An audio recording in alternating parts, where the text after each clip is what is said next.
tingnan mo ang masamang dilag na ito. Ginagamit niya ang mainit na panghinang sa mukha ng katulong. Si Binibini ay ikakasal sa anak ng isang hukom. Ang katulong na si Bonnie ay nagtahi ng wedding dress para kay Binibini araw at gabi. Siya ay pagod na pagod kahit na dumudugo ang kanyang ilong, hindi pa rin siya tumitigil. Nang siya ay antok, ginagamit niya ang karayom upang tusukin ang kanyang sarili upang hindi makatulog. Sa tahimik na gabi, sa wakas ay natapos na ang wedding dress. Marahil dahil sa pang-akit ng liwanag ng buwan, hindi napigilan ni Bonnie na subukang isuot ang wedding dress ni Binibini ng palihim. Sa oras na ito, sinamantala ng anak ng hukom ang madilim na gabi at ang malakas na hangin upang umakyat sa pader upang makita ang mukha ng kanyang magiging asawa. Nang makita niya si Bonnie na nakasuot ng wedding dress, labis siyang natuwa. Ibubuwis ko ang aking buong buhay para sa babaeng ito. Ganoon na lamang ang pagkahulog ng loob ni Binibini sa kanya. Nang matuklasan niya na suot ni Bonnie ang kanyang wedding dress, pakiramdam niya ay malas siya. Sa kabila ng pagmamakaawa ni Bonnie, galit na galit si Binibini at pinunit ang wedding dress. Ngunit hindi pa iyon ang lahat. Kinuha niya ang mainit na panghinang sa bahay at idinikit ito ng direkta sa mukha ni Bonnie. Marahil sa loob-loob niya, naiinggit siya kay Bonnie na kahit mahirap ay marunong bumasa at sumulat at napakaganda pa. Sa araw ng kasal, tuwang-tuwa ang lalaking ikakasal na isagawa ang seremonya kasama ang kanyang asawa. Sa pagkakataong ito, hindi sinasadyang naupo ang asawa at doon lang nakita ng lalaki ang totoong mukha ng kanyang asawa.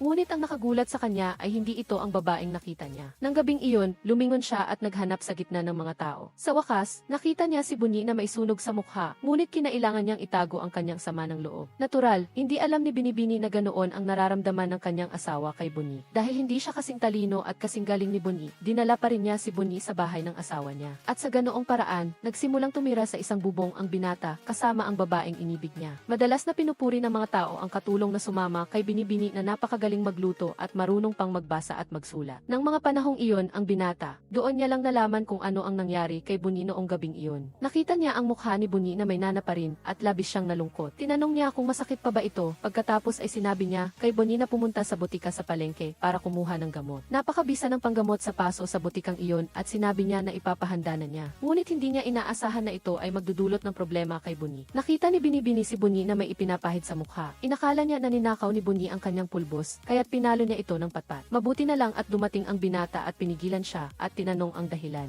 Kinuha niya ang tinatawag na ipulbos at nang maamoy niya, alam niyang ito ay pamahid para sa paso. Ngunit lalo lang nagalit si Binibini, ang isang katulong. Isang hamak na katulong ang naging dahilan para mag-alala ang kanyang asawa. Binali ng binata ang patpat ni Binibini at binalaan siya na huwag na itong gagawin kay Bonnie man o sa iba. Paano nga ba magugustuhan ng isang tao ang ganoong klaseng Binibini? Ano ang naging dahilan upang masira ang sarili ng dalagang ito? Siya pala ay ang katulong ni Binibini. Bagaman may peklat sa mukha at galing sa mahirap na pamilya, siya ay matalino at may talento, aya't mahal siya ng lahat. Nang araw na iyon, nagkainan ng tinapay at nag-inuman ng rice wine ang lahat at masaya sila. Biglang umuwi ang binata at nakisalo sa kanila. Uminom siya sa baso ni Bonnie, ngunit hindi siya sanay sa ganitong uri ng alak. Pagkatapos niyang ibaba ang baso, umubo siya ng umubo. Napatawa ang lahat, tumawa rin si Bonnie nang takpan ang bibig. Nakita ni Binibini ang lahat ng ito, lalo pang lumalim ang inggit sa puso niya. Simula nang ikasal sila, lagi silang nagpapakitaan ng paggalang sa isa't isa. Ngunit 5 taon na ang lumipas at wala pa ring nangyayari sa tiyan ni Binibini. Sa pagkakataong ito, gumawa na naman siya ng panloloko. Sinabi niya sa binata na gusto niya ang mga maasim na pagkain kamakailan. Siguradong buntis siya ngayon. Kinabukasan, inikot ni Bonnie ang kabundukan para maghanap ng strawberry. Ngunit paano magkakaroon ng strawberry sa panahon na ito? Hindi na talaga makayanan ng isa pang katulong sa bahay. Tinanong siya ni Bonnie kung ano ang ibig niyang sabihin. Hindi napigilan ng katulong na sabihin kay Bonnie. Natural, alam ni Binibini na walang strawberry sa panahong ito. Nag-imbento lang siya ng dahilan para mapatay ka. Ang totoo, alam ng lahat na hindi buntis si Binibini. Marahil sa hindi kalayuan, mag-imbento siya ng dahilan na namatay ang sanggol. Sinabi ni Bonnie sa katulong na mauna nang bumalik. Siya na lang ang bahala sa sarili niya. Pagkatapos niyang magsalita, tinulak niya ang katulong sa kabila ng pagpipigil nito at tumakbo sa bundok. Nang malaman ito, kinuha ng binata ang sulo at dinala ang lahat ng kanyang katulong. Sinimulan nilang hanapin si Bonnie sa lahat ng dako. Sa pagkakataong ito, inihanda na ni Bonnie ang mga kagamitan para pumunta sa kabilang mundo. Bagaman hindi mukhang matibay ang lubid na ito, biglang narinig niya ang tawag ng binata. Nang makita niya ang mukha ng binata na nag-aalala, lumabas na mayroon pa palang nagmamalasakit sa kanya sa mundo. Nasaktan si Bonnie, ngunit hindi pa rin siya lumabas dahil alam niyang kapag bumalik siya ng ganoon, tiyak na hindi siya palalampasin ni Binibini. Kaya't inakala ng lahat na patay na si Bonnie. Ngunit pagkatapos ng 8 buwan, kumatok si Bonnie sa pinto at nagdala ng sariwang strawberry sa bahay. Ano kayang puot ang nagtulak sa babaeng ito na sunugin ang kubo kung saan naroroon ang kanyang asawa? Nakita niyang natrap ang kanyang asawa sa apoy at siya ay nabaliw. Bumalik sa ilang araw ang nakalipas. Si Bonnie, na inakalang patay na, ay ay biglang bumalik na may dalang maraming sariwang strawberry. Puno ng galit ang puso ni Binibini, ngunit bago niya simulan ang susunod niyang plano, ang biyenang babae, na sabik ng makahawak ng apo, ay nag-anyaya ng manghula. Nang makita ng manghuhula ang mag-asawa, sinabi niyang nakatadhana silang hindi magkaanak. Nag-alala ang biyenang babae nang marinig ito. Ayos lang na magkaroon ng kirida para magkaanak ng lalaki, basta't huwag lang maputol ang aming angkan. Nagkalkula ang manghuhula at malinaw na naramdaman niyang magkakaroon ang pamilya na ito ng 3 apo na lalaki. Sakto namang nagdala ng tsaa si Bonnie. Tiningnan siya ng manghuhula at sinabing, siya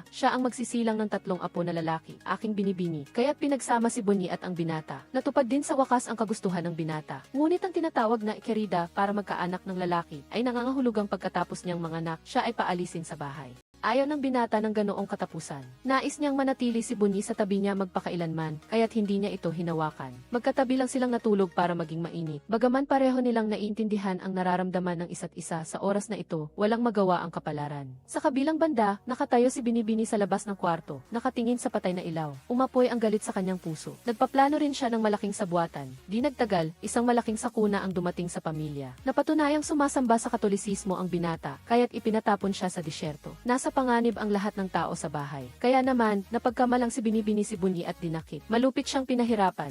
Nang tanungin ng ama ang ebidensya ng pagkakasala ng binata, nag-igting ang panga ni Bonnie, ngunit hindi pa rin siya nagsalita. Samantala, alam ng binitay na binata na nasa panganib siya anumang oras, kaya't laging handa ang kanyang isipan. Ngunit nagulat siya nang makita si Bonnie sa labas ng kanyang kubo. Sa pagkakataong ito, si Bonnie ay puno ng sugat at nawala ng boses. Alam niyang lahat ito ay dahil sa kanya. Kaya't niyakap niya si Bonnie at puno ng sakit at guilt ang kanyang puso. Ganoon na lamang, namuhay sila ng isang normal na buhay sa gumuho na kubo. Ang mga araw ng kahirapan sa bundok ay ang pinakamasayang araw para sa kanilang dalawa. Ngunit sa pagdating ni Binibini, dating tagal, natapos na ang mga araw na iyon. Gaano kalalim ang galit ng isang tao para magbitiw ng ganoong sumpa? Ikaw ay magiging isang kaluluwang gumagala sa impyerno magpakailanman. Si Bonnie ay ginawang kapalit ng masamang Binibini. Malupit siyang pinahirapan at kahit ang kanyang vocal cords ay naputol. Sa kabutihang palad, nakaligtas siya at natagpuan ang binitay na binata. Sa wakas, isinantabi ng dalawang nagmamahalan ang kanilang mga pagkakakilanlan at namuhay ng normal na buhay. Ipinagpalit pa ng binata ang kanyang mga libro para sa isang singsing at isinuot ito sa daliri ni Bonnie. Umaasa na sa susunod niyang buhay, ipapanganak siya sa isang mabuting pamilya at hindi na magdurusa ng ganito. Umiyak si Bonnie at labis na naantig ang kanyang puso. Lumapit siya at niyakap ang binata. Paano makakontrol ang binata sa sarili niya? Kaya't ang dalawa ay nagkaroon ng matamis na sandali. Ang mga mahihirap na taon sa bundok ay ang pinakamasayang panahon para sa kanilang dalawa. Nagmamadaling dumating si Binibini at nakita ang lahat. Puno ng galit ang kanyang puso. Isinuot niya ang singsing na iniwan ni Bonnie sa labas para magdasal. Pagkatapos ay kinuha niya ang tuyong kahoy. Sinunog ng nagangalit na apoy ang kanyang puso at ang kubo kung nasaan ang dalawa. Nagising ang binata dahil sa makapal na usok. Ngunit napansin niyang walang malay si Bonnie. Ginawa niya ang lahat para mailabas si Bonnie. Ngunit hinila siya ni Binibini palabas ng bahay. Nagising si Bonnie at sinabihan ang binata na huwag lumapit. Kaya naman, pinilit pumasok ng binata para yakapin ng mahigpit si Bonnie. Tiningnan ni Binibini ang naglalagablab na apoy. Hindi niya inaasahan na mas gugustuhin nitong isakripisyo ang sarili para lang makasama si Bonnie. Nababaliw na siya sa oras na ito. Sa huling lakas ni Bonnie, isinumpa niya ang masamang babaeng ito na magpagala-gala sa impyerno magpakailanman at hindi makatagpo ng kapayapaan. Pagkatapos niyang maghiganti, hindi siya masaya gaya ng inaakala niya. Sa puntong ito, nawalan na siya ng pag-asa. Ngunit sino ang masisisi sa mga nangyari? Hindi ba't siya lang ang may gawa ng lahat? Sinumbong pa nga niya ang kanyang asawa na naging dahilan ng pagkatapon nito. Inakala niyang sa paggawa nito, mapaghihiwalay niya sila, ngunit sa huli ay wala rin itong silbi. Dahan-dahan siyang lumapit sa dulo ng talampas at tumalon sa ilog. Bumagsak ang singsing na hindi sa kanya, ngunit hindi sumang-ayon ang langit sa kagustuhan ng tao, at nagising siyang muli. Nang umuwi siya, iba na ang lahat at nagbago na rin ang mga tao. Isang matandang lalaki ang nakakita sa kanya at nagulat na nagtanong, bakit pareho pa rin ang itsura mo? Bakit naging ganito ang bahay namin sa loob lamang ng ilang araw? Hindi lang ilang araw, Binibini. Hindi mo ba napapansin na tumanda na ako? Parang nananaginip si Binibini, napakalabo ng lahat. Kakatapon ko lang sa ilog, pero bakit parang 10 taon na ang lumipas? Ang matandang lalaking nasa harapan ko ay isang mahusay na pintor. Sa isang iglap, naging matanda na siya mula sa pagiging bata. Nagsimula siyang tumawa ng parang baliw. Nagulat din ang matandang lalaki sa kakaibang senaryo sa harap niya. Naranasan mo na bang makakilala ng isang taong hindi namamatay anuman ang gawin niya? Ito ang pangarap ng iba, ngunit ang babaeng ito ay paulit-ulit na sinubukan na tapusin ang sarili niya. Ngunit sa bawat paggising niya, 15 taon ang lumipas. Para sa kanya, ito ay parang isang mahabang natutulog. Sa oras na ito, isang babae ang sumipa sa kanya. Ang babaeng ito ay si Baekhy, isang kaawa-awang tao. Siya ay isang may bahay sa malaking bahay, ngunit pinalayas dahil hindi siya magkaanak. Kinailangan niyang mamuhay ng miserable sa bahay ng kanyang mga magulang. Narinig niya na ang bagong asawa ng kanyang ex-husband ay nagsilang ng isang anak na babae. Nabulag sa put, nagpalit siya ng anak ng isang pulubi sa anak na babae. Binago nito ang kapalaran ng dalawang bata. Iniwan din niya ang sanggol sa bakuran ng bahay na iyon. Kaya't si Binibini ay inampon bilang isang katulong, sumama sa peking Binibini at inapi na nagresulta sa isang mahirap at trahedyang buhay. Si Baekhy naman ay pinarusahan dahil doon. Siya ay naging isang walang kamatayan. Ganoon na lamang, namuhay sila ng magkasama sa loob ng 255 taon. Upang maitago ang kanilang pagkakakilanlan, naglakbay sila sa iba't ibang lungsod at bansa. Nag-aral din sila sa isang akademya sa pananahi ng suit sa Japan. Mula noon, nagsimulang gumamit ng makinang panahi si Binibini, umaasa na makakatagpo siya ng isang tao na makakatulong sa kanya na tubusin ang kanyang mga kasalanan.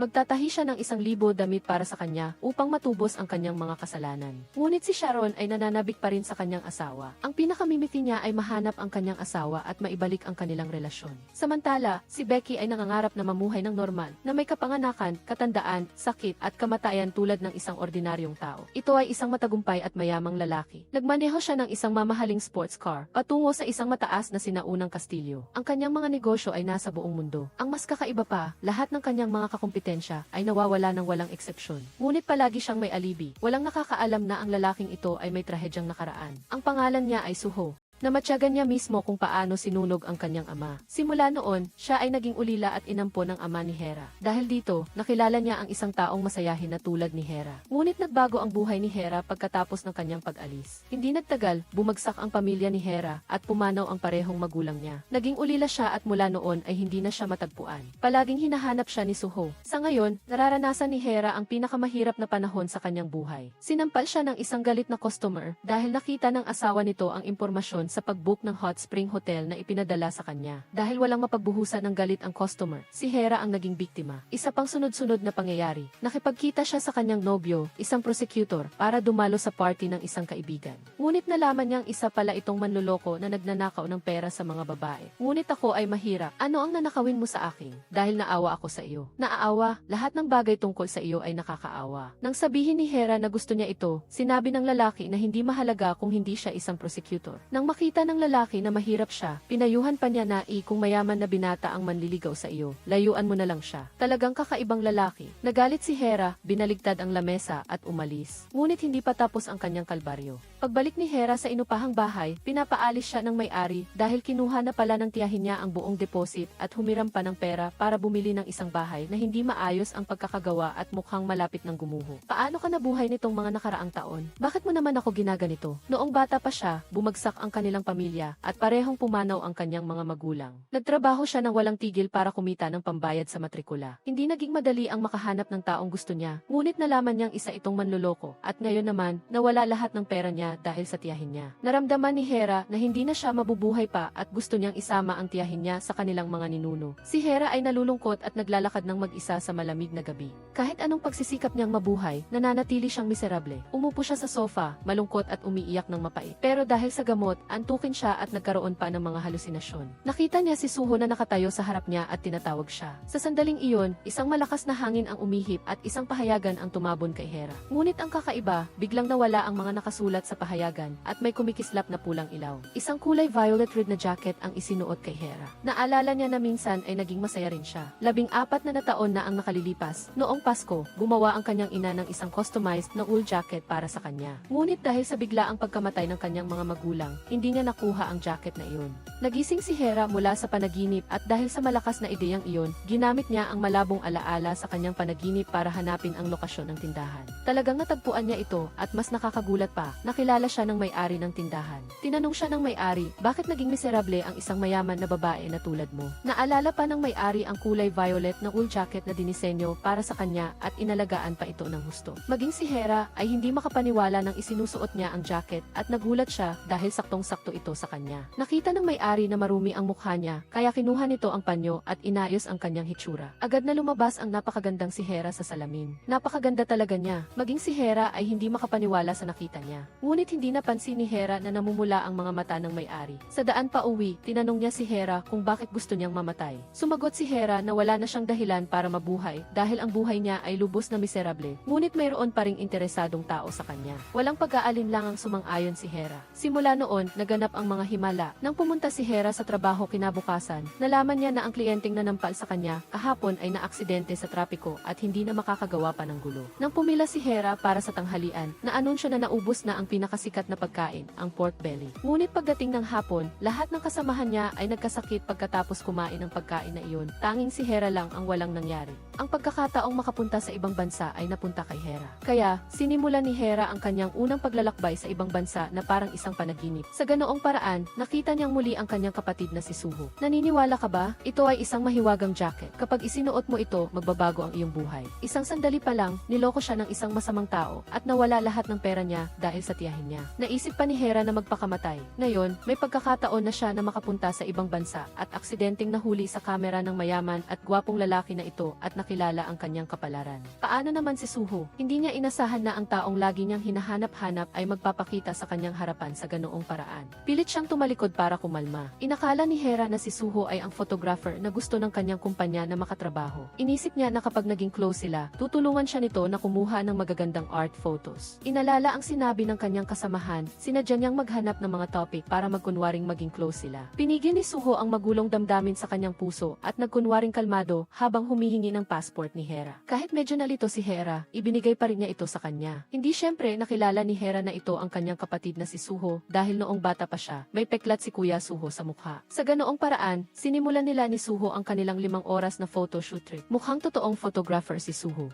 Ang pagkuha ng litrato ay walang anumang abala. Ngunit nang sinabi ni Hera na hindi siya makangiti ng masaya, kaswal na tinanong ni Suho, kahihiwalay niyo lang ba ng boyfriend mo? Nang narinig niyang iniwan siya, nagkunwari siyang kalmado at sumagot, mabuti nang iwan ka. May pagkakataon ka pang makahanap ng mas mabuting lalaki. Haha, tama nga, ang magandang oras ay mabilis na lumipas. Malapit nang matapos ang 5 oras. Diretso na rin sa punto si Hera at ibinigay ang kanyang calling card. Umaasang makikipagtulungan ang photographer sa kanyang kumpanya. Matagumpay na natapos ang misyon. Ngunit nang bumalik si Hera sa kanyang lugar, nalito siya. Sinabi sa kanya na nagkamali siya ng nakilala. Ngunit hinatid pa siya ng lalaking iyon pa uwi. Sa panig naman ni Suho, ang pagkikita nila ni Hera kaninang umaga ay nagbigay sa kanya ng maraming iniisip. Naalala niya ang mga alaala nila noong bata pa sila. Hindi niya mapigilang makipag-usap sa mga litrato. Kinaumagahan, nakatanggap si Hera ng express delivery mula kay Suho. Sa loob ay ang pares ng guantes at ang mga litrato na kinuha nila kahapon. Inamin niya kay Hera na hindi siya ang photographer na dapat niyang makikilala. Ngunit sinabi niya na magkikita silang muli sa lalong madaling panahon. Siya ay isang misteryosong negosyante na may hindi mabilang na ari-arian sa kanyang pangalan. Ngunit gaano man siya kaabala, tuwing Pasko, magbabakasyon siya ng 1 buwan sa lumang kastilyo na ito dahil ito ay isang pangako mula pa noong bata pa siya. Si Suho ay naghihintay sa taong iyon na magpakita kahit na matagal na itong lumipas. Hindi inaasahang lumitaw siya sa kanyang litrato. Ngunit syempre, hindi niya nakilala ang lalaki sa kanyang harapan ay si Kuya Suho at ang pangako sa lumang kastilyo na iyon. Sa sandaling iyon, tiningnan ni Hera ang lumang kastilyo sa litrato. Ang kanyang isip ay medyo nagugulo na nagpapaalala sa kanya ng mga alamat tungkol dito na nabasa niya sa internet. Walang kamalay-malay na gusto niyang pumunta doon. Aksidenteng gumala siya sa loob at hindi napansin na lumagpas na sa oras ng pagsasara ang kastilyo. Talagang walang makakatulong sa kanya. Ang tanging magagawa niya ay makasama ang isang piraso ng baluti. Pagkatapos ay umupo sa isang bangko at nagkataon, ang bangkong ito ay nasa mismong harap ng silid ni Suho nang lumabas siya. Nakita niya si Hera na mahimbing na natutulog sa bangko na parang biglang nalaglag mula sa langit. Pagkatapos niyang titigan ito ng matagal, dinala niya ito sa kanyang silid. Kinabukasan, nagising si Hera sa isang mainit na kama. Nagulat siya at agad na bumangon mula sa kama, binuksan ang isang random na pinto at nakita ang isang gwapong lalaki na naliligo. Agad siyang nagkagulo at tumakbo sa paligid ng bahay. Bigla niyang naalala na hindi pa niya nadadala ang kanyang bag, kaya bumalik siya. Nagkataon naman, lumabas si Suho na nakabihis na. Bumati siya sa kanya at nagpatuloy sa pagkain ng almusal na parang walang nangyari. Tinanong ni Hera kung bakit hindi niya sinabi sa kanya. Sinabi ni Suho na dahil gusto niya itong makasama. Medyo nahiya si Hera. Ngunit nang naalala niya ang sinabi ng kanyang dating boyfriend na kung may mayaman na lalaki na lalapit sa kanya, kailangan niyang tumakas dahil ang ganoong tao ay maaaring isang walang puso na demonyo o isang organ trader. Biglang naramdaman ni Hera na ang lahat ay masama. Natakot siya kaya nanginig ang kanyang mga kamay. Sa kabila ng pagpipigil ni Suho sa kanya na manatili, kinuha niya ang kanyang bag at umalis kaagad. Sinabi ni Suho na gusto niya itong ihatid sa airport. Ngunit paulit-ulit niya itong tinanggihan. Sa ganoong paraan, natapos ni Hera ang kanyang paglalakbay sa sa ibang bansa. Bumalik siya sa kanyang normal na buhay. Ang lahat ay pareho pa rin, ngunit parang may nagbago. Ang bahay na kanyang tinitirhan ay malapit ng bawiin. Sa kabutihang palad, nangako ang developer na bago sila makahanap ng bahay, hindi sila aalis. Maaari silang manirahan sa isang bahay na ibinigay ng kanilang kumpanya. Kaya, lumipat si Hera at ang kanyang tiyahin sa bagong bahay. Ang bahay ay nakakagulat na maganda. Mas nakakagulat pa, ang may-ari ng developer ay si Suho. Walang kamalay-malay na tinanong niya si Suho, ito ba ang tunay mong pangalan? Nagulat ako dahil kapangalan mo ang aking unang pag-ibig. Dahil nasaktan ang kanyang damdamin, nagdahilan si Hera at umalis sa bahay. Dahil wala siyang mapuntahan, aksidenteng napunta siya sa Magic Clothing Store. Maraming damit ang tinahi ng may-ari para sa kanya. Medyo nalito si Hera. Sinabi ni Sharon na dahil utang niya ito sa kanya noong nakaraang buhay, kailangan niyang bayaran ito sa buhay na ito para maging masaya siya. Umiti si Hera at tinanong, kinuha mo ba ang lalaki ko?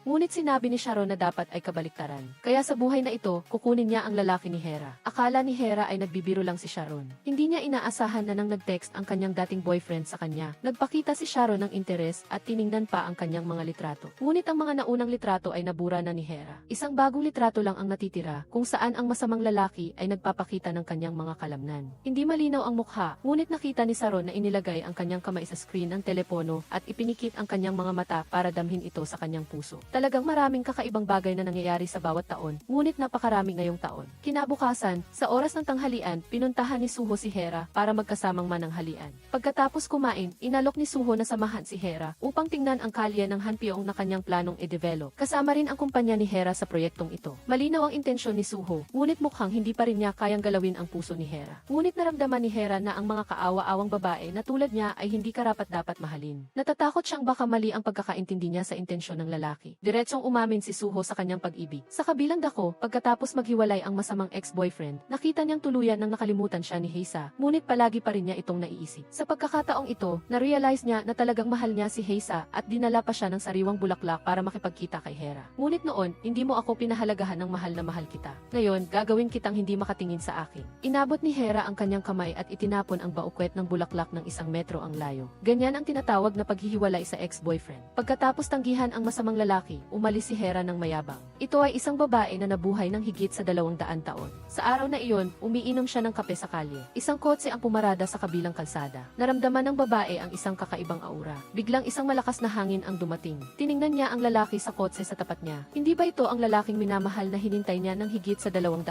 taon? Ang mga bagay sa mesa ay lumutang sa ere. Isang malakas na hangin ang dumating at agad na tinanggay ang mga mesa at upuan sa lupa. Ang lalaki sa kotse ay si Suho, ang asawa ni Sharon noong nakaraang buhay. Sa sandaling ito, umamin siya sa pag-ibig kay Heisa. Kahit na hindi siya sumagot, malinaw na naantig ang kanyang puso. Bumalik si Sharon sa tindahan ng damit at natulog ng mahimbing. Kung hindi lang normal ang kanyang paghinga, iisipin ng assistant na patay na siya. Nang magising siya, sinabi ni Sharon kay Becky na nakita niya si Suho. Ang dalawa ay namatay ng malupit dahil sa kanya. Kahit na ipinanganak silang muli, magmamahalan pa rin sila. Sino ang nagtulak sa akin sa huling yugto? Ang dalawa ay hindi maaaring magkasama. Inakala ni Sharon na sa pagtatahi ng ilang magagandang damit para kay Heisa, mababayaran na niya ang kanyang mga kasalanan. Ngunit sinabi ni Becky sa kanya na kailangan niyang tumahi ng hindi bababa sa 1,000 damit. Kailangan pa nga niyang tumahi ng wedding dress para kay Hera kapag ikinasal ang dalawa. Paano naman matatanggap ito ni Sharon? Mahigpit siyang humawak sa kanyang kamao. Galit na galit kaya nagsimulang manginig ang mesa. Pinapaalala ni Becky sa kanya na kung ipagpapatuloy niya ito, magiging siyang 70 taong gulang na biyenan. Ngunit kailangan pa rin niyang mabuhay sa mundong ito para tapusin ang kanyang pag-ibig. Ngunit paano makikinig si Sharon sa kanya? Pumunta siya sa GVP ng ex-boyfriend ni Hera, ang lugar na binanggit ni Hera noon. Gumawa na naman siya ng mga kakaibang kilos, ngunit siya nga ay hindi ordinaryong tao. Nakita siyang binuksan ang kanyang palad at ipinikit ang kanyang mga mata para damhin ang mga tao sa tabi niya. Ang mga tao sa paligid niya ay inakala siyang baliw na babae.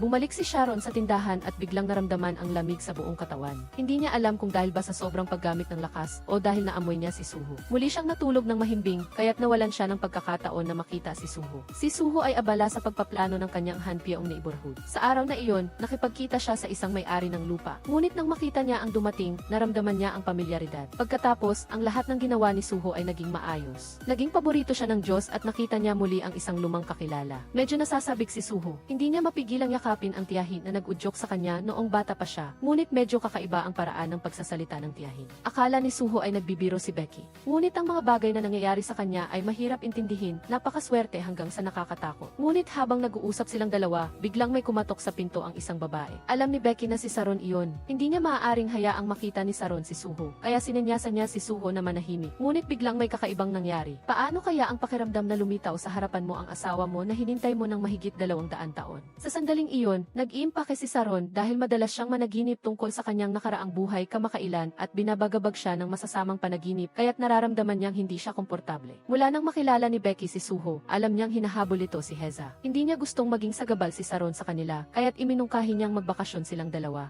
Malapit na silang umalis, ngunit sa sandaling iyon, may isang lalaking nagtulak ng pinto at pumasok. Malinaw na naramdaman ni Sharon ang pamilyar na aura na iyon. Kahit ang boses ay katulad ng nasa kanyang alaala. Nagulat na tiningnan ni Sharon ang lalaki sa kanyang harapan. Hindi ba ito ang kanyang asawa? Ang nakakatuwa ay hindi siya nito kilala o kaya naman ay pumunta siya rito para sa ibang babae at ang babaeng iyon ay si Hera. Pareho sa nakaraang buhay at sa buhay na ito, si Hera pa rin ang nasa kanyang mga mata. Maingat na pumili si Suho ng mga damit na ipapatahi para kay Heza at si Sharon ay patuloy na nakatingin sa kanya. Hindi mo na ba ako naaalala? Gusto ni Suho na makasama sa buhay ni Heza, kaya't lalo niyang inimbita ang mga kaibigan ni Heza sa kanyang bahay.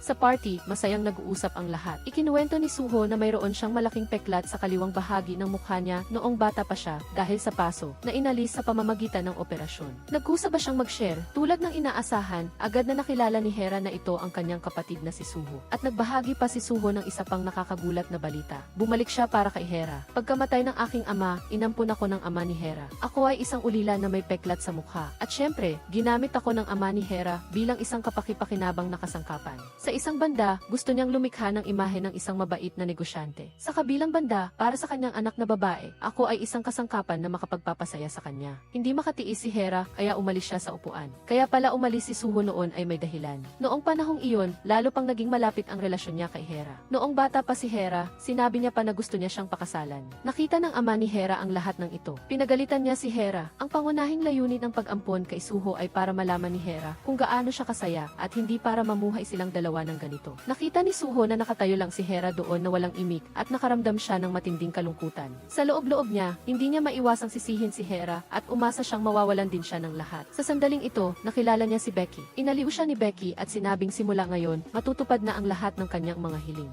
At mula noon ay tuluyang nabaligtad ang kanyang buhay. At pagkaalis niya, nawasak din ang pamilya ni Hera at nawala ang lahat. Pero nang makita niya si Hera sa ganoong kalagayan, lagi pa rin siyang nagsisisi sa sumpa na iyon at mas lalo siyang nasasaktan. Galit pa rin si Hera at sinabi niyang aalis siya sa loob ng isang buwan. Sinabi niya kay Suho na mas mabuting manatili sa hotel dahil mayaman naman siya para hindi na sila magkita. Pero seryoso lang si Suho na tumingin sa kanya at ginawa ang gusto niyang gawin noon. Lumapit siya at mahigpit na hinawakan si Hera, ang babaeng nabuhay ng mahigit 200 taon. Simula nang makilala niya ang kanyang asawa sa nakaraang buhay, palagi lang siyang nakaupo sa isang lugar. Magtahi ka ng damit para kay Hera, gamit ang pinakamagandang tela. Elye on nath gizat, subviting vid something Tagalog event, tidet ditidi giedlun no ngoig sen ise. Se hindi doy and disam ise. Iye estim ha, adengstem ikidaido. Adentik sang one strong ise. No se dalawa bisan ise tidet giat sitin. Se dan is sede de hi sidet tiet dendet se.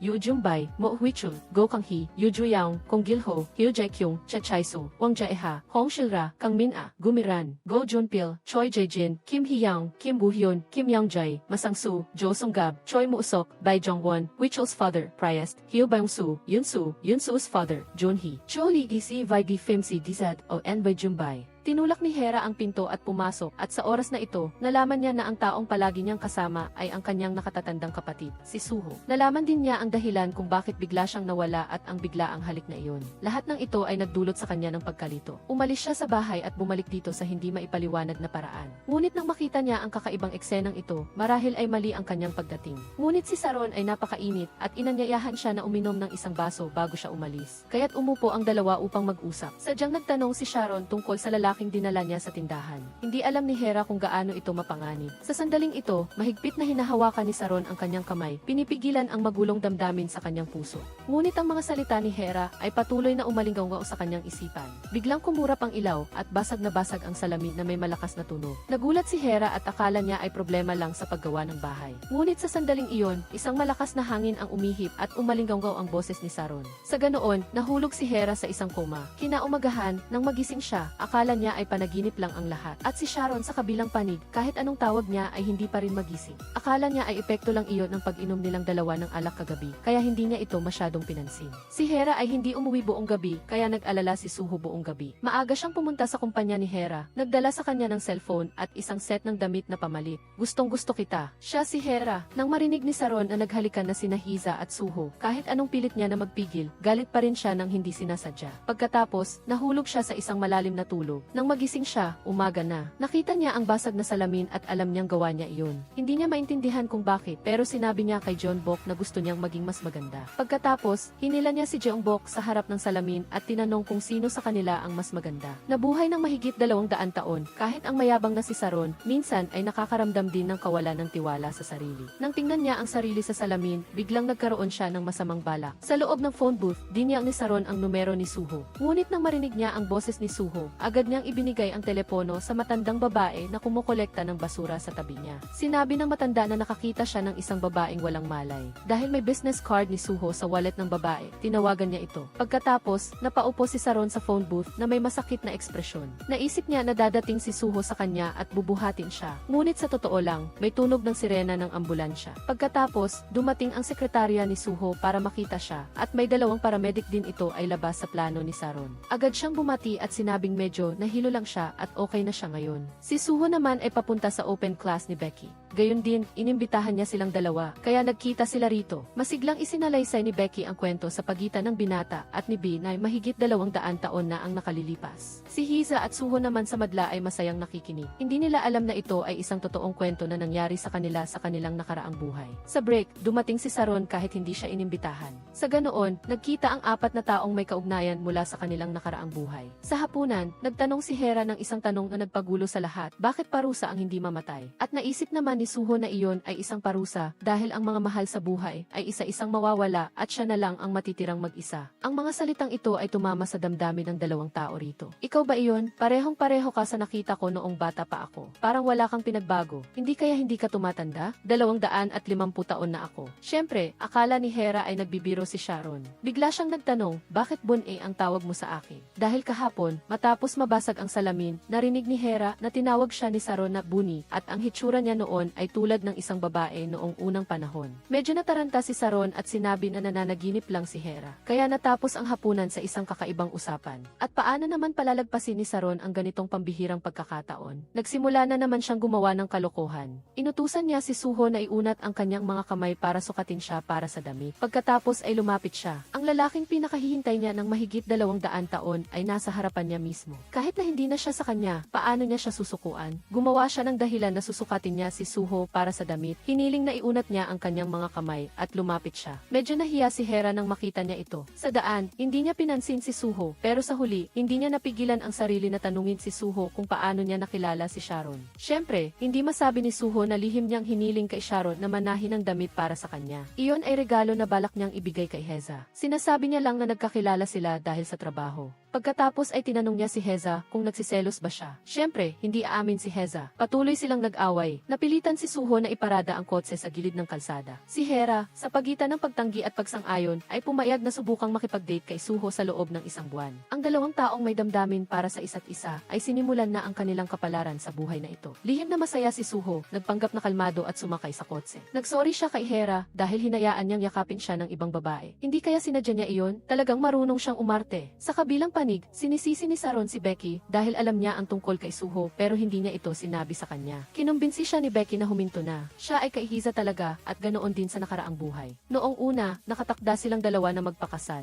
dahil ipinagpalit ng matanda ang pagkakakilanlan ng dalawang bata kaya nagkaroon ng pakikialam si Saron. Pero ano ngayon kung alam ni Saron ang katotohanan? Hindi niya susukuan si Suho. Nang araw na iyon, pumunta si Hiza sa tindahan ni Saron at nakita ang bagong gawang damit na napakaganda. Nagpapasalamat siya kay Saron. Hindi niya alam na ang ang mga damit na ito ay pinatahi ni Suho para sa kanya. Katatapos lang bayaran ni Suho ang damit at sinabi kay Saron na may gusto na siyang babae at huwag na siyang gagawa ng mga bastos na bagay tulad ng pagyakap sa kanya. Galit na galit si Saron at nagnalit ang kanyang mga ngipin. Sinabi ni Saron kay Heza na hindi libre ang mga damit at gusto niya ng isang bagay mula kay Heza. Iyon ay ang maliit at walang kwentang bracelet na suot niya. Medyo nalito si Heza pero ibinigay pa rin niya ito kay Saron. Siyempre, hindi niya alam na kinuha ni Saron ang bracelet at nagsimula na naman siyang gumawa ng kalokohan. Nakuha niya ang bracelet ni Heza at nagkunwari na siya si Heza. Nagpanggap siyang lasing, tumawag kay Suho at gumawa ng lahat ng uri ng kakaibang bagay. Basta na lang siyang uminom ng alak at dumura. Pagkatapos ay tinapakan niya ito ng kanyang paa at tuloy-tulog na natulog sa pinagsama-samang mga upuan. Ginawa niya ang lahat ng gusto niyang bastos na gawin. Akala niya ay hindi magugustuhan ni Suho ang ganoong Hera, pero nakita ni Suho na napaka-interesante ni Hera sa ganoong kalagayan. Binuhat niya ito at lumabas nang walang anumang pagpuna. Nang makita ni Saron na nabigo ang kanyang plano, tumalon siya mula sa mga bisig ni Suho. Gumawa siya ng dahilan na magbabanyo at tumakbo palayo. Pumunta siya sa give ng kanyang ex-boyfriend. Sinadya ni Hera na tuksuhin ang lalaki. Pinaniwala siyang mayroon pa siyang damdamin para dito. Inalok niya pa itong umuwi at magpalipas ng gabi kasama niya. Sa oras na iyon, dumating si Becky sa tindahan ni Saron. Nakita niya si Heza na nakahiga sa sofa at may nararamdaman siyang kakaiba. Tinawagan niya si Suho at sinabi sa kanyang bilisan at gisingin si Heza. Nararamdaman ang tawag ni Suho. Malinaw na naramdaman ni Saron na mayroong kakaiba. Pati ang boses niya ay naging boses na niya. Nagmamadali siyang bumalik sa tindahan ng damit. Pagkatapos, nawalan siya ng malay sa sofa. Iniuwi din ni Suho si Hera. Ngunit ang kakaiba ay ang taong sinasabing lasing ay walang amoy alak. Pagbalik ni Becky sa bahay ng maaga, may kakaiba siyang natuklasan.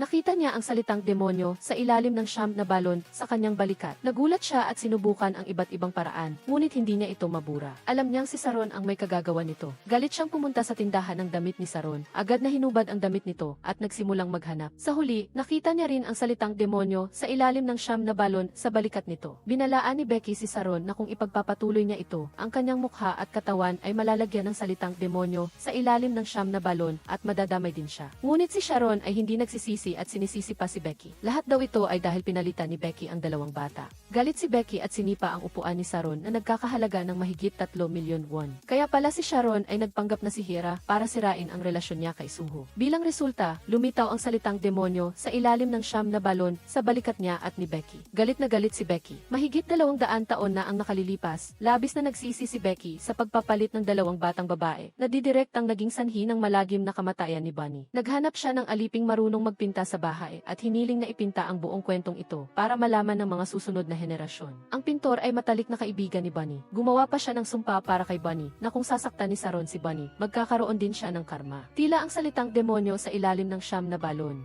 Iyon ang ganti ng sumpa. Siguro, kailangan lang hanapin ang sumpang iyon para malutas ito. Pero hindi pa rin nagsisisi si Saron at nag-iisip pa rin ng paraan para lapitan si Suho. Pumunta siya sa lugar ni Suho at nakita niyang bumalik si Hera kasama niya. Kaya pala, magkasama talaga silang nakatira. Galit na galit si Saron at kailangan niyang humanap ng paraan para paghiwalayin sila. Ito ang kanyang perpektong plano. Ngunit una, kailangan niyang kumuha ng isang bagay mula kay Suho para magawa niyang maging siya. Pumunta siya sa bahay ni Suho, gumawa ng dahilan na maghahatid ng damit sa kanyang tindahan para kay Hiza at pumasok sa kwarto ni Suho. Nagnakaw siya ng isang kurbata mula sa kanya. Sa dilim ng gabi at malakas na hangin, isinuot niya ang kurbata at umupo sa sasakyan, naghihintay ng pagkakataon. Pagkatapos, kumatok ang isang security guard sa bintana at sinabi sa kanya, "Miss, hindi ka maaaring mag-park dito." Nagulat si Saron. Bakit miss pa rin ang tawag sa akin? Dali-dali siyang tumingin sa salamin. Siya pa rin ang sarili niya. Hindi na gumana ang kanyang superpower kay Suho. Hindi niya maiwasang isipin ang nangyari mahigit 200 taon na ang nakalilipas. Dahil sa takot na baka totoo ngang nabuntis si Bunny, pinuntahan niya ang mataas na pari, umaasa na mapatay ang kanyang asawa at si Bunny. Kaya pala pumunta sa bahay ang kanyang ex-boyfriend para maging personal trainer ni Suho. Nagkataon na hindi makapagbago ng anyo si Saron, kaya gumawa din siya ng dahilan na magdadala ng damit para kay Heza para makapasok sa bahay. Ngayon, nagkagulo na. Nang makita ng ex-boyfriend niya si Heza, nahulog pa ang kanyang exercise ball.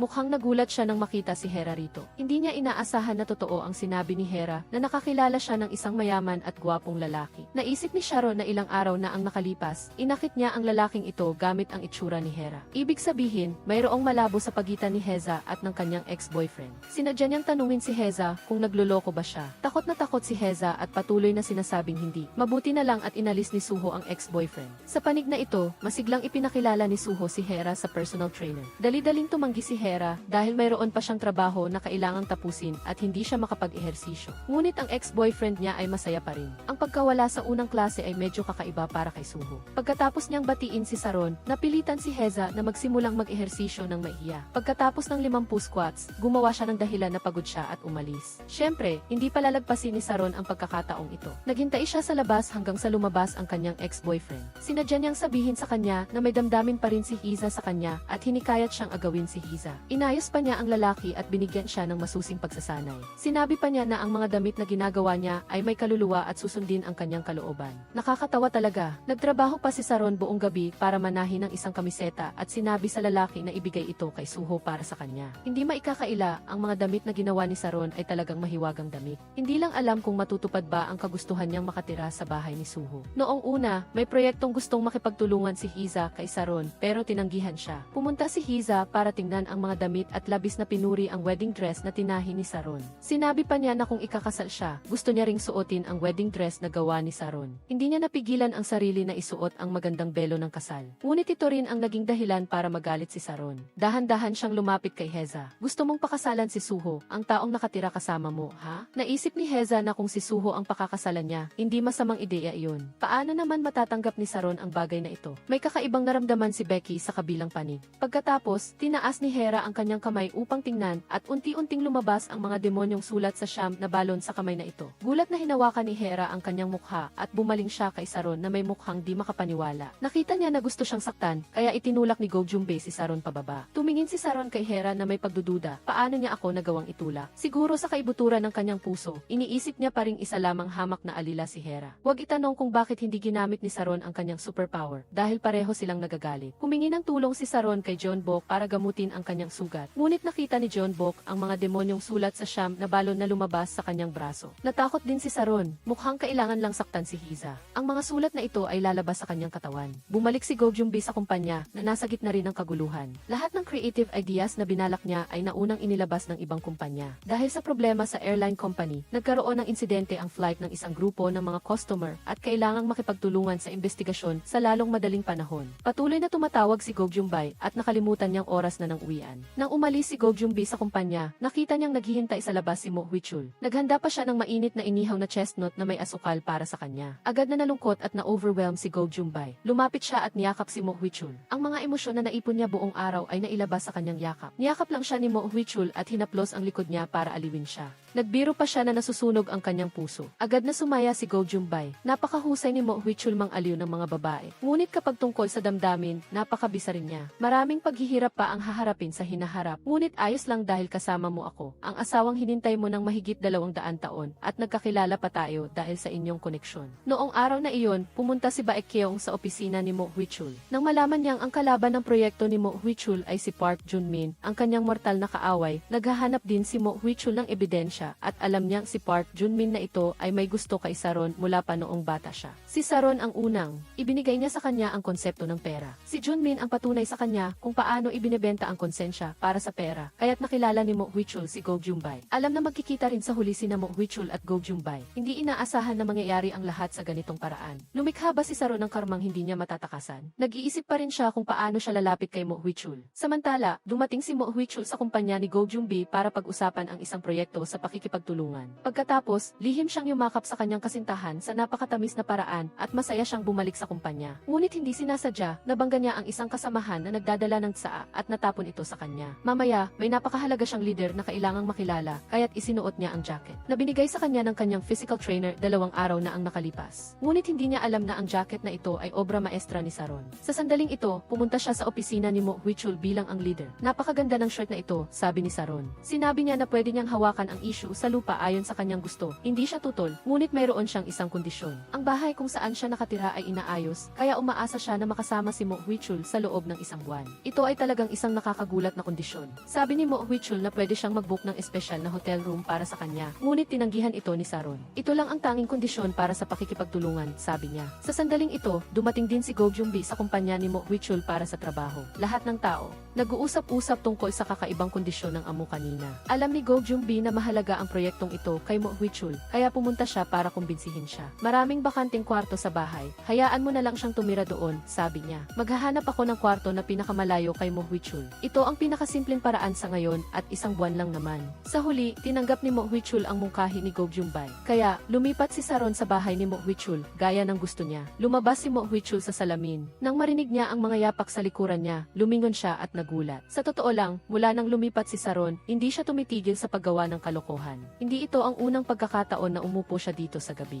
Ngunit mula nang magkita sila ni Saron noong unang gabi, umupo si Mo Huichul sa kusina at nagbabasa ng libro sa hating gabi. Nakaramdam siya ng kakaiba na mahirap ipaliwanag. Bukod pa rito, gumawa pa siya ng masarap at masaganang almusal ng maaga na ikinatakot ni Mo Huichul. Nagdahilan siyang may appointment para iwasan si Saron. Siyempre, hindi madaling sumuko si Saron. Gumawa siya ng dahilan na magtatahi siya ng damit para sa kanyang tiyahin para alamin ang mga gusto at kasaysayan ni Mo Huichul. Nang malaman niya ang tungkol sa sitwasyon ng tatay ni Mo Huichul, gumawa siya ng panibagong plano. Sinubukan niyang hanapin ang mga lumang impormasyon tungkol sa tatay ni Mo Huichul at totoo nga, interesado si Mo Huichul sa mga iyon. Nakahanap din siya ng common interest kay Mo Huichul at ito ay ang nakaraan na walang kinalaman kay Go Jumbay kaya't naramdaman niya na may kakaiba. Wala siyang alaala tungkol sa masasayang araw ni Mo Huichul at ang hindi niya alam ay nagpropose na si Mo Huichul kay Go Jumbay. Noong araw na iyon, pumunta sila sa isang tindahan ng alahas. Kinuha ni Mo Huichul ang singsing na bigay ni Baekhyun at balak niyang tunawin ito para gawing couple ring. Ngunit nang malaman nilang ang singsing ay may 200 taong kasaysayan, maaari itong ituring na isang mahalagang kayamanan at sinabihan silang ingatan ito ng mabuti. Nang makita ni Saron na muling lumabas ang singsing sa kamay ni Go Jumbay, nagulat din siya. Malinaw na nawala ang singsing na ito dahil sa kanya. Paano ito napunta sa kamay ni Go Jumbay? Hindi niya napigilan ang sarili na isuot ang singsing na hindi sa kanya tulad ng dati. Ngunit ang biglaang sakit ay nagpatumba sa kanya mula sa upuan at ang mga demonyong sulat sa siyam na balon ay patuloy na nagliliyab sa kanyang balikat. Hindi niya kinaya. Kinailangan niyang tanggalin ang singsing at nawala rin ang sakit. Ibinigay niya ang singsing kay Go Jumbay at nagdahilan para umalis. Ngunit hindi pa rin siya sumuko. Habang nagtatrabaho si Mo Huichul at Go Jumbay, sinadya niyang paalisin ang tiyahin at lihim siyang pumasok sa kwarto ni Go Jumbay. Kinuha niya ang singsing at ipinadala sa tindahan ng alahas, humihiling na gumawa sila ng eksaktong kopya. Nang bumalik si Go Jumbay sa bahay at hindi niya mahanap ang singsing, natural na nag-alala siya dahil galing ito kay Mo Huichul. Tinanong niya si Saron at prangkahang umamin si Saron. Sinabi niya na nakita niyang medyo madumi ang singsing, kaya tinulungan niya itong linisin. Ang pagkuha ng gamit ng ibang tao nang walang pahintulot at ang lakas ng loob na sabihin ito ay talagang nakapagpatahimik kay Go Jumbay. Nagtalo lang silang dalawa. Sa huli, hinila siya ng tiyahin pabalik sa kanyang kwarto. Ngunit napahiya si Saron, paano niya ito palalagpasin? Bumalik siya sa kwarto ni Go Jumbay at sinigawan siya. Hindi na kinaya ni Go Jumbay. Lumapit siya at sinampal si Saron. Siyempre, hindi magpapatalo si Saron. Ang dalawang babae ay nag-umpisang mag-away pisikal.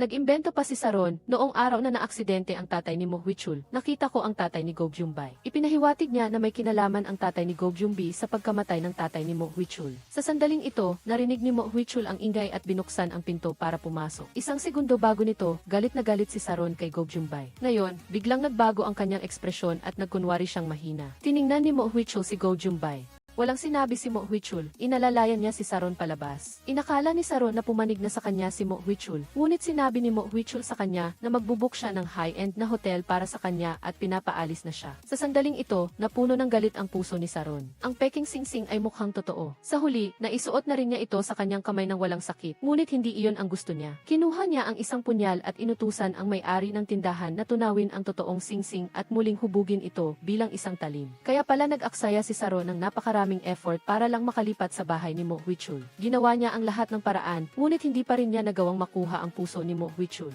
Sa halip, naramdaman niya na napakaabala nito. Nakita niyang wala ng pag-asa na manatili pa, kaya't nakipagsapalaran na lang siya. Prangka niyang sinabi na sa nakaraang buhay, asawa niya si Mo Huichul. Ngunit dahil nalinlang siya ng isang alila, sa huli ay iniwan siya ni Mo Huichul. Pinatay niya sila dahil sa galit at dahil doon, nagdusa siya sa karma at naging immortal na kaluluwa. Hindi talaga siya pinaniwalaan ni Mo Huichul. Inisip niya na ito ay isang plano ni Saron. Sinabi niya na wala siyang interes sa kanya. Mahal na mahal niya si Go Jumbay at malapit na niya itong proposean. Pagkatapos niyang sabihin iyon, tinalikuran niya ito at umalis. Hindi napigilan ni Saron na sumigaw, maalala mo rin ako. Kahit hindi siya naniwala, napaisip pa rin siya. Samantala, dahil patuloy na sinasaktan ni Saron si Go Jumbay, si Baekhyun Ang mga demonyong sulat sa siyam na balon ay lumabas din sa balikat at lig niya. Alam niyang ito ay ang matinding parusa ng sumpa na isinulat ng pintor, kaya hinanap niya ito. Isang lumang retrato sa gallery ang pumukao sa kanyang atensyon. Hindi ba ito ang binata at si Bunyi 200 taon na ang nakalilipas? Sa sandaling ito, may isang lalaki na lumapit at bumati. Tiningnan siya ni Baekhyun, hindi ba't ikaw ang pintor? Nagiging immortal ka rin, tama? Medyo nalito ang lalaki. Ano ang ibig mong sabihin? Nagpakilala siya, kaya pala ang lalaking ito ang may-ari ng gallery. Ang painting na ito ay ipinasa ng kanyang mga ninuno at ito ay gawa ng kanyang great-grandfather. Agad na naintindihan ni Baekhyun.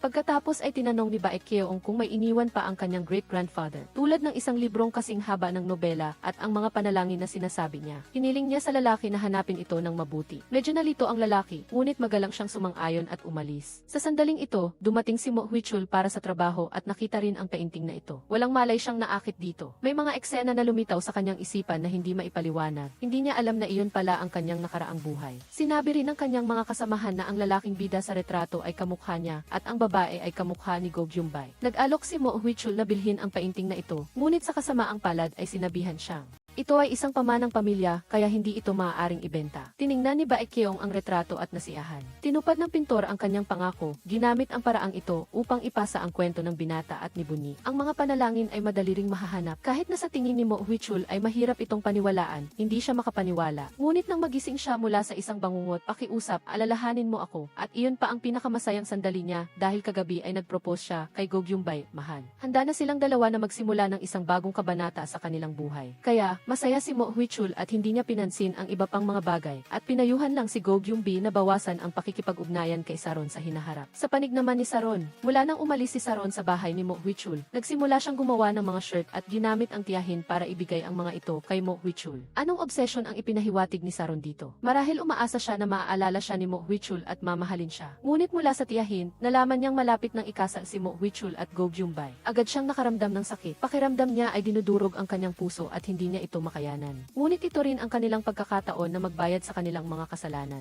Bagamat sa simula ay tumanggi si Saron, sa huli ay nakumbinsi siya ni Baekhyun. Marahil ito na ang kanilang huling pagkakataon. Kaya, labag sa kalooban na naghanda si Saron na manahi ng wedding dress para kay Go Gyumbay. Bagamat umasa si Go Gyumbi na magsuot ng wedding dress na tinahi ni Saron, wala na siyang magandang impresyon sa babaeng ito ngayon.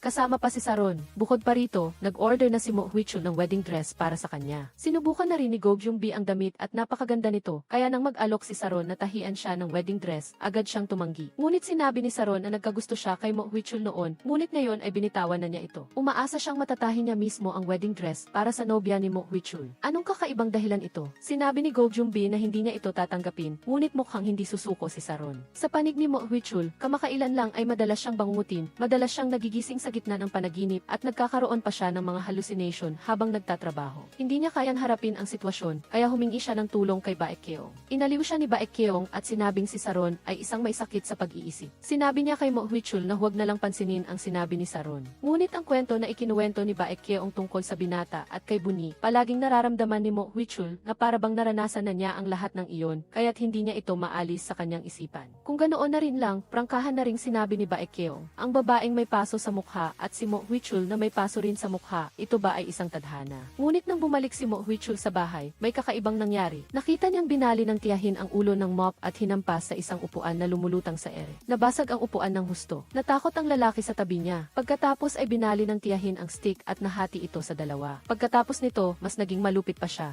Binali ng tiyahin ang bakal sa tabi at ginawang isang buhol. Hindi makapagsalita ang lalaking katabi niya. Sa totoo lang, hindi sinasadya ni Baekhyun na magyabang sa lalaki. Ginawa niya lang iyon para maniwala siya sa sasabihin niya. Napanood pala ni Baekhyun ang balita na ang mga sulat ng pintor ay nahukay sa isang libingan noong Joseon Dynasty, kaya't natural lang na pumunta siya para tingnan ito. Ngunit hindi lahat ay maaaring makita ito, kaya gumawa siya ng ilang mga pamamaraan upang maniwala ang apo ng pintor sa sinabi niya. Sinabi niya sa apo na ang nahukay ay ang mga panalangin ng kanyang ninuno na may kinalaman sa kwento ng isang lalaki. At sa dalawang babae, kung ang kwento na ikinuwento niya ay pareho sa nilalaman ng painting, gusto niyang makita mismo ang painting at ang panalangin. Ang nahukay na painting ay binuklat bawat pahina at ang nilalaman ng kwento ay unti-unting lumitaw. Ito ay eksaktong pareho sa kwento na ikinuwento ni Baekhyun. Naramdaman din ng apo ang parehong bagay na naramdaman ng kanyang ninuno. Dahil sa trahedya ng binata at ni Bunyi, labis siyang nalungkot at umiyak. Ibinigay din niya ang painting at ang panalangin gaya ng ipinangako. Si Baekhyun at Saron ay sa wakas nakita na ang sagot sa mga panalangin ng pintor. pintor. Ang isang hamak na alipin sa bahay, gaano man siya katalino, ay hindi iginagalang. Tanging si Bunyi lang ang nagbigay sa kanya ng init. Pinahalagahan niya ang kanyang talento, ngunit sinaktan siya ng dalaga. Sobrang nasaktan ang pintor, at nanalangin siya na sa susunod na buhay, magkakasama sina Bunyi at ang kanyang minamahal. Kung saktan man silang muli ng dalaga, ang kanyang buong katawan ay mamarkahan ng mga demonyong sulat mula sa siyam na balon. Tanging sa pamamagitan lamang ng taimtim na pananahi ng damit pangkasal, para sa dalawa maaari siyang makabayad sa kanyang mga kasalanan. Sa katunayan, walang sinumang sumusuporta sa kanya mula noon. Kahit isang hamak na alipin ay ginawa ito. Galit na galit talaga si Saron. Sa sandaling ito, narinig ni Mo Huichul ang ingay sa labas at binuksan niya ang pinto para pumasok. Agad na pinulot ni Saron ang panalangin at sinubukang sunugin ito, ngunit may kakaibang nangyari. Namatay ang apoy.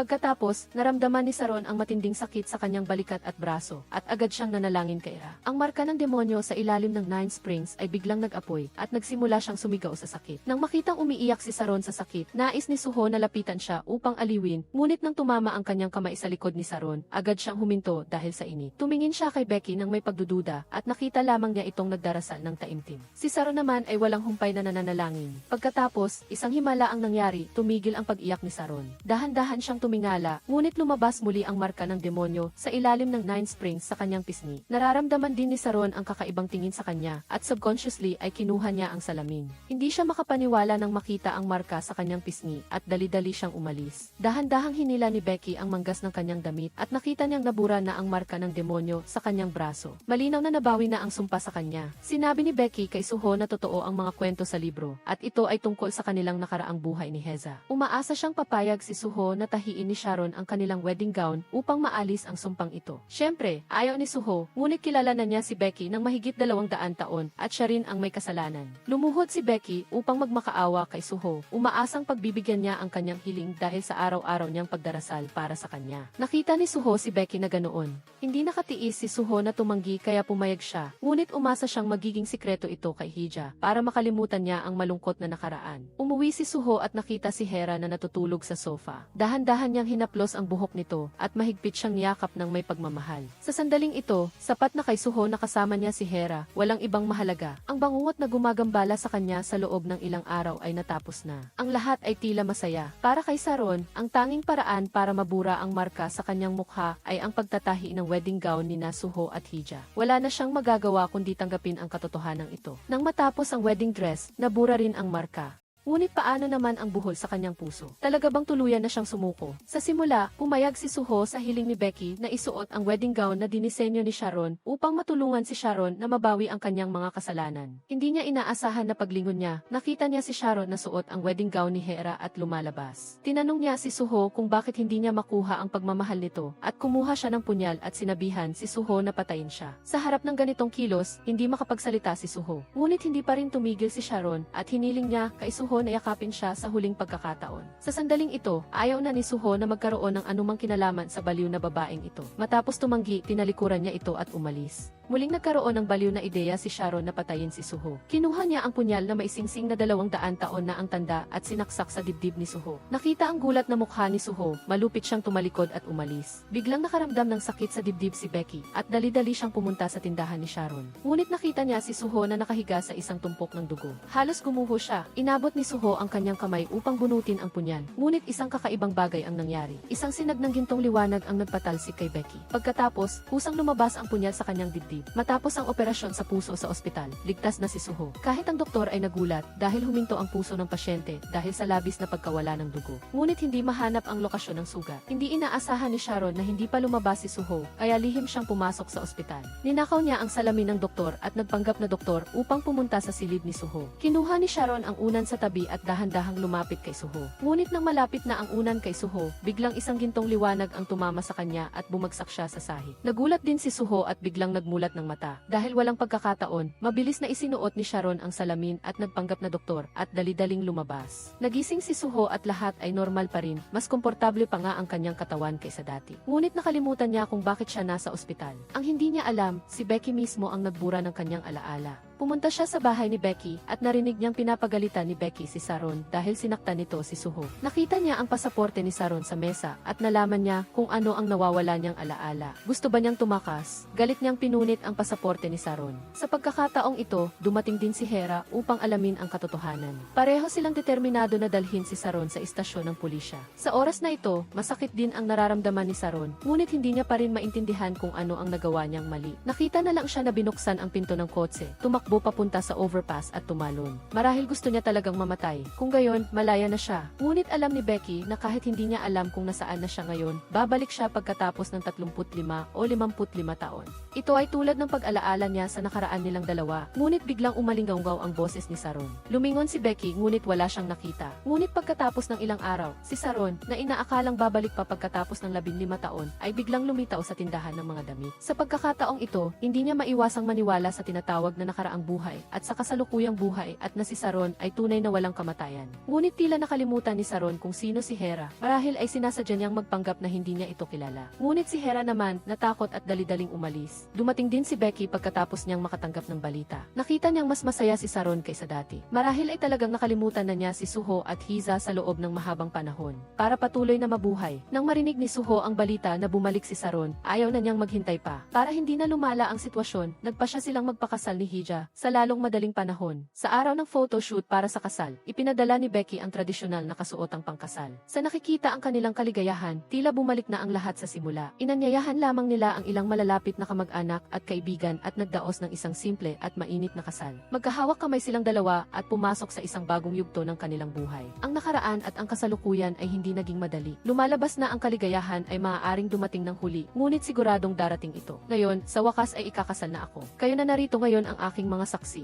Hanggang sa pagtanda, si Heza lamang ang mamahalin ko at para lamang sa kanya, nagsisikap akong mabuhay. Salamat sa inyong lahat. Isang itim na kotse ang mabilis na tumatakbo sa kalsada. Malakas na inapakan ng lalaki ang preno, ngunit walang epekto. Pagkatapos, isang malaking truck ang papalapit. Nag-alala ang lalaki at mabilis na lumiko at dahil dito, tumaob ang kotse. Matapos bumagsak, ito ay nawasak. Inakala ng lahat na nasa panganib ang lalaking nasa loob ng kotse, ngunit isang himala ang nangyari. Ligtas ang lalaki. Superhero ba ito? Sa lalong madaling panahon, naging viral ang video sa internet at biglang sumikat si Suho. Napanood din ni Sharon ang video na ito. Maraming tanong sa kanyang isipan. Siya ang sumaksak sa kanya, ngunit bumalik ito sa normal sa wala pang isang araw. Stable na ito sa loob lamang ng isang araw. Naging immortal ba siya? Lumalabas na naibalik na ni Sharon ang kanyang alaala matapos na hindi sinasadyang mahawakan ang kanyang jacket na nagpanumbalik sa alaala ni Hija sa isang mahiwagang paraan. Sinabi niya kay Becky ang kanyang hinuha, ngunit paano naman mangyayari ito? Walang ginawang mali si Suho, kaya paano siya magiging immortal tulad nila? Ngunit ang nilalaman ng video ay nakapagpalito kay Becky. Pumunta siya sa bahay ni Suho at natagpuan siyang nasa malalim na pagtulog matapos ang aksidente at ang pagtatanong sa istasyon ng pulisya. Ang nahuling gangster ay biglang bumagsak. Ang lahat ng mga senyales na ito ay nagdulot ng kaunting takot kay Becky. Nakaramdam ng kakaiba si Suho, ngunit nang matuklasan niyang kaya niyang kontrolin ang ilaw sa pamamagitan ng pag-iisip, wala siyang magawa kundi tanggapin ang kahilahilakbot na katotohanan ito. Ngunit sa sandaling ito, nalilito rin si Becky at maaari lamang siyang tingnan ng may sakit. Sa ganitong paraan, naging kakaibang espesyal na tao si Suho. Naging mas malakas pa siya kaysa kay Saron. Sa pagkakataong ito, wala nang pagsisisi si Saron. Si Suho naman, medyo masaya pa sa kanyang pagbabago. Hayagan pa niyang sinabi na si Suho ay naging isang halimaw. Mamasdan niya mismo si Hera na tumatanda at pagkatapos ay magkakahiwalay sila. Ito ay nagbigay kay Hera ng labis na pagkalito. Pumunta si Suho sa tindahan ng damit at binalaan si Saron na huwag nang magpakita kay Hera. Ngunit sinabi ni Saron na kung iiwan niya si Hera, marahil ay babalik ito sa normal. Ngunit sinabi ni Suho na kahit ganoon, hindi niya iiwan si Hera. Hindi pa rin sumusuko si Saron at pinipigilan siyang umalis. Nagkaroon sila ng matinding pagtatalo, umaasang unti-unting tatanda si Hera. Sa sandaling ito, mayroon ding katulad na panaginip si Hera. Lumalabas na ang singsing na pinagdasal ni Bunny ang nagligtas sa buhay ni Suho. Ngunit ang kapalit nito ay mamumuhay si Suho ng walang hanggan. Pagkatapos, pumasok si Saron na orihinal na gustong hanapin si Becky upang tanungin kung kaya niyang pagalingin ang kanyang tumatandang kamay. Ngunit nang makita niya si Hera, agad siyang nagalit. Pakiramdam niya, kasalanan ni Heza ang lahat. Lumapit siya at sinakal ang bida. Sa kabutihang palad, dumating si Becky sa tamang oras at pinigilan siya. Ngunit si Becky ay naging isang ordinaryong tao na, at hindi siya kalaban ni Saron. Lumaban din si Becky, ngunit dahil hindi siya kasing lakas ni Saron, itinapon siya ni Saron at hindi sinasadyang namatay. Sa sandaling ito, muling hinarap ni Saron si Heza. Sa kritikal na sandali, dumating si Suho. Hinawakan niya si Saron at nang bitawan niya ito, naging matanda si Saron. Saron. Hindi niya matanggap na naging ganito siya at umalis siya ng gulat. Ngunit si Becky ay namatay ng may pagsisisi. Marahil ito ang gusto niyang maranasan, ang matanda, magkasakit at mamatay tulad ng isang ordinaryong tao. Maaaring natupad na ang kanyang hiling. Ngunit paano naman si Saron? Nagre-regret ba siya? Matapos ang lahat, si Becky ay naging matalik niyang kaibigan sa loob ng mahigit 200 taon. Sa sandaling ito, hindi niya matanggap ang kanyang matandang hitsura sa salamin. Itinapon niya ang salamin at niyakap ang kanyang ulo habang nanlulumo. Kinabukasan, dumating si Jeongbok sa tindahan ng damit. Nagulat siya nang makita ang isang babaeng may puting buhok. Ngunit tinanggap din niya ang katotohanan na si Saron iyon. Siya ay matagal nang kasama ni Saron at nakakita na ng maraming kakaibang bagay. Nagtiwala si Saron sa kanya at ipinagkatiwala ang huling regalo kay Heza. Nakita ni Suho ang mga damit sa mesa at walang sinabi. Kinuha niya ang mga damit at lumabas at sinunog ang mga ito. Nang masunog ang mga damit, tumanda rin si Saron. Nagsimulang kumalat ang apoy mula sa ibaba at malapit nang matapos ang masamang buhay ni Saron. Bagaman hindi niya nakuha ang pagmamahal, nakakuha siya ng simpatya. Ngunit mayroon siyang masasamang hangarin at ginawa niya ang lahat ng uri ng masasamang gawain. Pagbalik tanaw sa nakaraan, hindi niya alam kung nagsisisi ba siya kahit kaunti. Sa pagtingin sa nakaraan, nawala rin ang mga taong matigas ang ulo at ang kwento. Lumipas ang 15 taon sa isang iglap at hindi na bumalik si Saron. Si Jeongbok ay naghihintay pa rin sa tindahan ng damit. Sa huli, naniwala rin siyang hindi na siya babalik. Sa huli, mayroon pa ring isang taong laging naaalala siya. Si Heza at Suho ay namuhay na masaya, ngunit ang gwapo niyang hitsura ay hindi nagbago. Ang 15 taon ni Suho ay nakakuha ng atensyon ng lahat. Ito ay nakapagpainggit at nakapagpamuo ng puot sa mga tao. Ngunit alam nilang oras na para lumipat ng bahay. Nag-resign si Hera at ang kumpanya ni Suho ay ipinasa sa mga eksperto. Iniwan nila ang kanilang dating buhay at lumipat sa kanayunan. Pinili ni Suho ang kanyang orihinal na propesyon at naging doktor. Ang mga araw ay tahimik at masaya, ngunit laging gustong makahanap ni Hera ng paraan upang gawing normal na tao muli si Suho. Isang araw, habang inaayos niya ang mga damit, nakita niya ang isang piraso ng pilak na papel sa bulsa ni Suho. Ito ang nilalaman ng tala na iniwan ni Becky. Si Suho naman, na nagtatrabaho, ay nakaramdam ng kakaiba kay Hera. Mabilis siyang umuwi at nakita si Hera na naghahanda ng umalis. Alam niyang umalis si Hera dahil iniisip nito ang kapakanan niya. Ngunit para kay Suho, si Hera ang pinakamahalaga. Iyon ang dahilan kung bakit niya itinago ang tala. Lumapit siya at niyakap si Hera ng mahigpit. Ano man ang mangyari, hindi niya ito bibitawan. Sa ganoong paraan, nanatili silang magkasama. Sa paningin ng iba, sila ay naging mag-asawa, magkapatid, at mag-ina, at lumipat pa sila mula sa isang lungsod patungo sa isa pa. Tuloy-tuloy silang lumipat ng bahay upang maiwasan ang mga tsismoso. Sa ganitong paraan, nakarating sila sa lumang kastilyo kung saan sila unang nagkita at mayroon ding dating tindahan ng ice cream. Ang mga alaala ng nakaraan ay malinaw na bumabalik na parang nangyari lamang kahapon. Ang mataas na halamanan sa paligid, sa magandang upuan sa tabi ng lawa, sumandal siya sa balikat ni Suho at dahan-dahang natulog. Tinawag ni Suho ang kanyang pangalan ng may pagmamahal, ngunit hindi na sumagot si Heza. Natupad na nila ang kanilang pangako na magkasama habang buhay.